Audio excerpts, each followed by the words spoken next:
The paradoxes of modern society and the wisdom to survive. Number 7. Why do educational institutions in various countries not teach students about the methods criminal organizations use to recruit new members? I think it's quite similar to the way drug dealers create drug addicts or how porn actors and sex workers are made.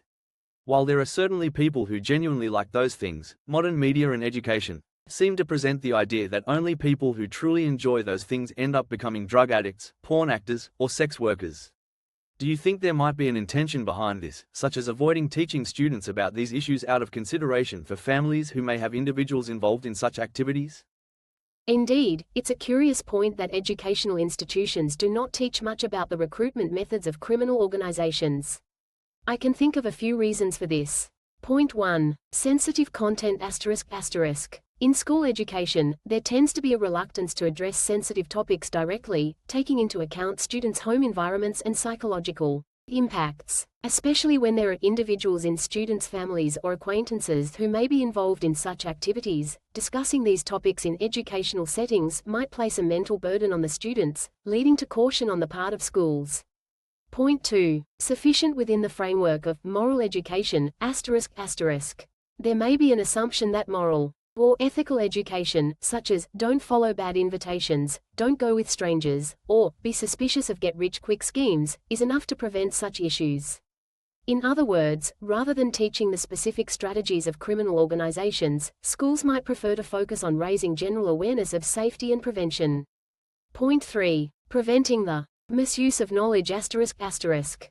There may be concerns that teaching the details of criminal methods could spark interest in students or even be misused. Teenagers, in particular, are often curious and may be drawn to dangerous behaviors, so schools might avoid actively teaching about these methods to prevent the possibility. Point 4. Societal, taboo, consciousness ***. Issues like drugs, prostitution, and human trafficking are often considered taboo in many countries.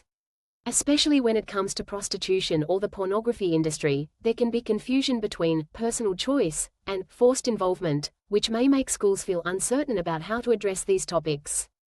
5. Intentional non-teaching ***. From a more conspiracy theory perspective, it's possible that society tacitly allows a certain number of people to flow into criminal organizations or exploitative industries, or simply does not want to prevent it.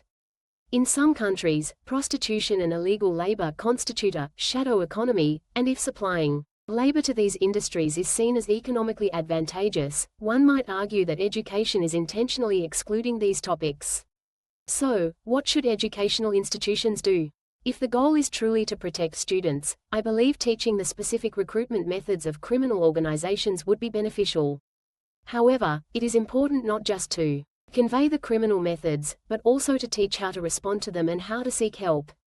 For example, just as sex education should not merely teach sexual acts but should include how to build safe relationships, how to avoid unwanted sexual contact, and how to deal with sexual crimes, education about criminal organizations' methods should include not only these are the methods, but also, this is how to protect yourself, this is how to escape, and here's how to seek help.